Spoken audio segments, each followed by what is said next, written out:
Zdravo dragi moji, dobrodošli na kanal. Danas imam posebnu čast i zadovoljstvo da podelim sa vama recept od mog dede. Verovatno vi koji me duže pratite znate da je meni jedan deka rodom iz Makedonije, dakle Makedonac.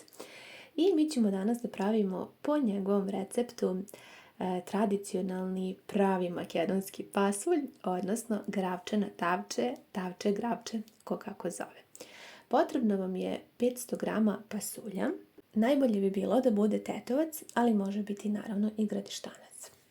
Ja sam ga potopila i ostavila par sati u toploj vodi. Ukoliko nemate vremena, onda možete samo da ga ostavite da proključa jednom i da tu vodu procedite, kako vam je lakše. Pored pasulja treba će nam i paprike. Ja sam ovdje imala 3 crvene paprike i 1 ljutu papričicu. Ukoliko volite pikantna jela i malo ljuća, onda možete iskoristiti ovako 1 ljutu papriku, ali je možete izostaviti ukoliko niste ljubitelji ljutih jela. Potrebno je da sada sipate vodu da skoro pokrije paprike i da odnesete da se kuvaju. Može slobodno biti dosta jaka vatra, a dok se pasulj kuva zajedno sa paprikama, mi ćemo pristupiti pripremi ostalih sastojaka.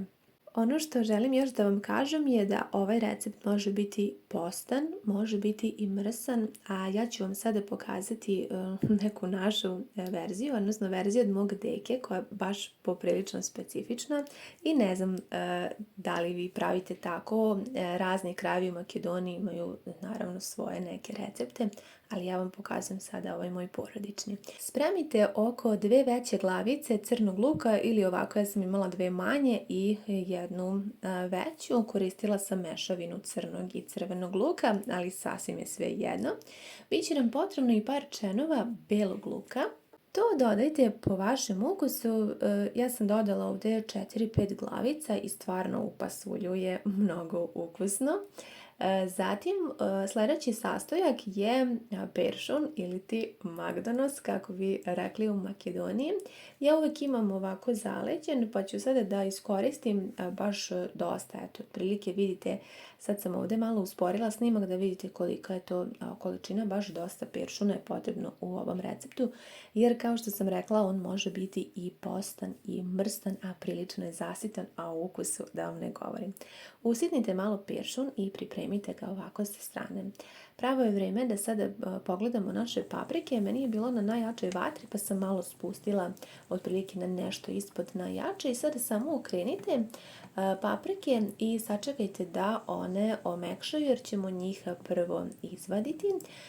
Ovaj pasulj će stvarno brzo biti gotov, potrebno otprilike možda nekih 45 do 50 minuta da se kuva ovako na malo jačoj vatri. Poklopite i ostavite ga.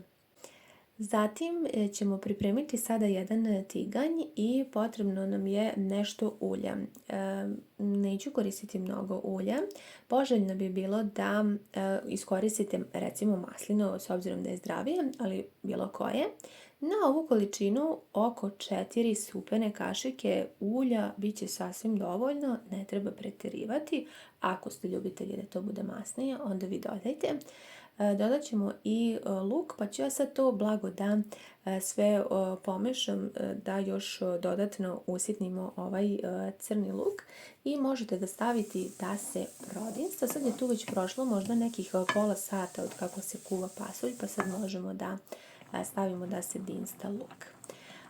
Dok se luk dinsta onako na laganoj vatri, provjerit ćemo paprike. Ukoliko su dovoljno omekšale, a evo moje jesu, onda ćemo ih sada uzeti i staviti na jedan tanjir. Znam da je ovo baš drugačiji recept i da svi obično izdinstaju sa lukom samo paprike, ali verujte mi, ukoliko isprobate na ovaj način, ukus je poseban, jako, jako fin i stvarno od srca vam predlažem da isprobate ovaj recept od mog deke. Uzimamo sve paprike, stvarno su lepo omekšale i jako lepo mirišu.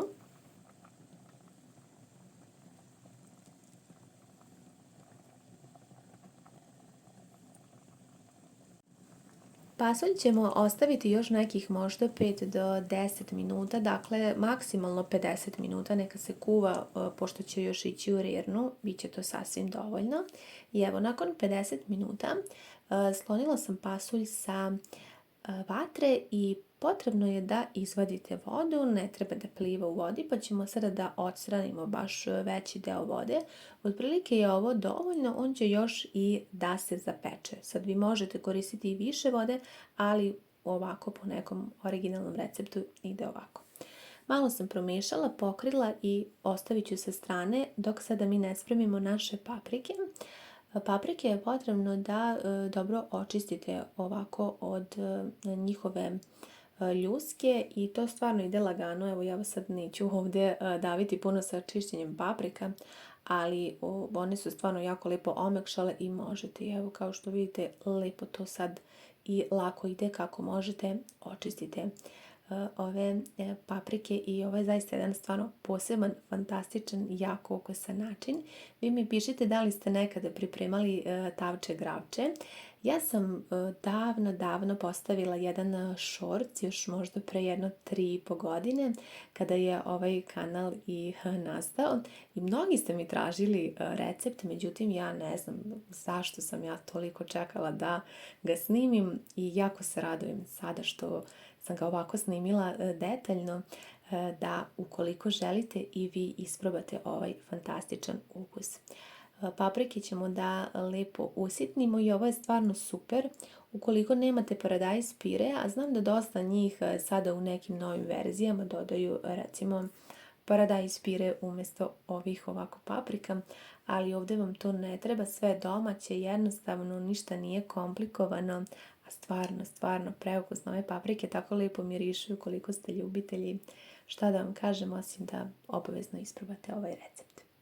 Luk smo ostavili sada da se blago dinsta, potrebno je da onako tek blago porumeni, tek se prodinsta, pa ga možemo malo začiniti.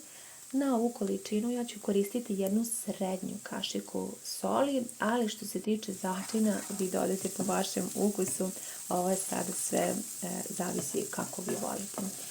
Lijepo izmešajte, pa sada u ovom dijelu kada ste pomiješali možete dodati i ove naše paprike koje smo pripremili, sve toliko mirisno i ukusno da ja zaista jedva čekam da završim ovaj recept jer stvarno obožavam i kažem opet ne znam zašto se on nije našao na kanalu, a smatram da zaslužuje zato što ima posebno mjesto u mom srcu.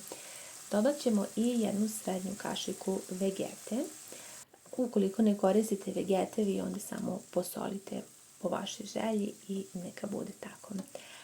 Potom ćemo dodati u paprike, sada je pravi trenutak da dodamo i beli luk. Onu vodu koju smo sačuvali možete sada malo da pospete. Uglavnom dodajte vodu onako po osjećaju. Ne treba da pliva u vodi, ali tek toliko da možete sada to sve lepo zajedno da izmešate, da prodinstate, da vam slučajno ne zagori. Dakle, bitno je da bude sočno. Ja ću dodati malo bibera. Ukoliko vi ne volite ljuto, ta jedna paprika će biti sasvim dovoljna i lepo začiniti. Ali pošto sam ja ljubitelj jako ljutih jela, onda ja ću dodati i biber. Pored toga dodat ću i mešavinu crvene paprike. Zapravo u ovo jelo ide bukovska ljuta paprika. Ja sam je imala do skoro, međutim potrošila sam celu i zato mi je žao što nisam snimila dok sam je imala. Tako da ukoliko nekada svratite u Makedoniju ili prolazite, obavezno kupite bukovsku ljutu papriku jer daje stvarno poseban ukus svakom jelu. Dodat ćemo sada i piršunj, još sam dodala malo vode i sve ćemo zajedno da promešamo. Pored te bukovske paprike postoji još jedan fantastičan začin koji se zove noktec. I jedan i drugi začin meni uvek daje rođak iz Makedonije, s obzirom da moj deka više nije živ. Tako da su mi to stvarno jako dragi začini i obožavam da ih koristim. Jer kažem, daju stvarno tu neku posebnu notu i poseban taj neki južnjački ukus. Kada se sve lijepo ovako dobro prodinstalo Možete dodati mlevenu crvenu papriku, ali sad isključite vašu ringlu da vam ona ne bi slučajno sad zagorela. Ja dodajem jednu srednju kašiku i još vrlo malo. Vi možete dodati i manje ukoliko ne volite.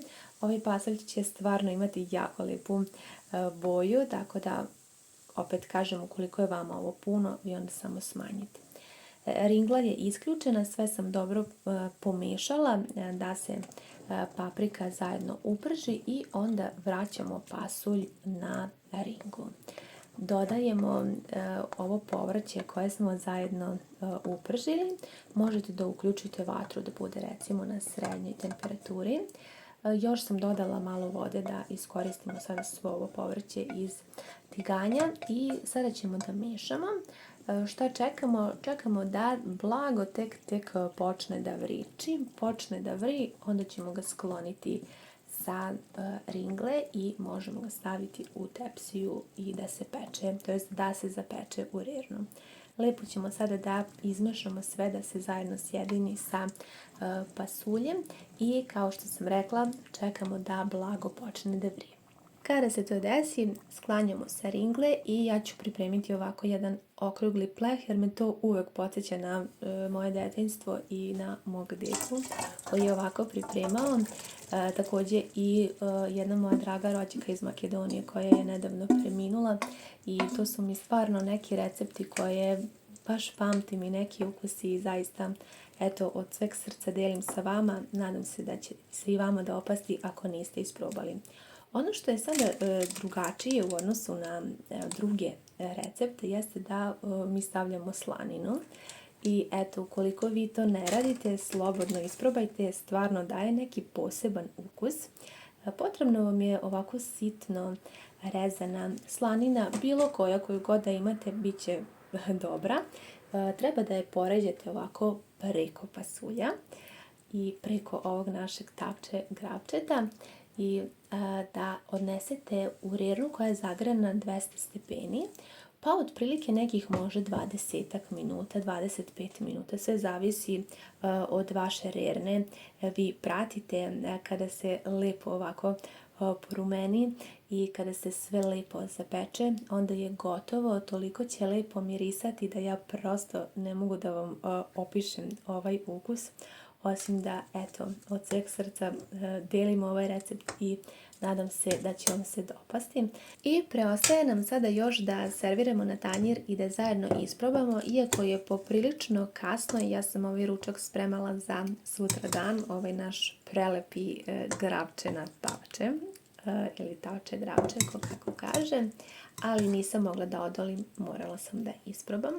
Vi mi pišite kako vi pravite, pretpostavljam da svaki kraj ima neki svoj recept i neku svoju posebnost, neku specifičnost, ali kažem ovaj je poseban jer me vraća u detinjstvo i budi mi neke uspomene i neke drage ljude koje sam mnogo voljela, a koji više nisu sa nama, ali svakako jesu u mom srcu i eto neki njihovi recepti i dalje žive i na taj način i oni žive sa nama. Hvala vam mnogo što ste bili sa mnom u još jednom novom videu. Pišite mi utiske i ljubim vas sve puno.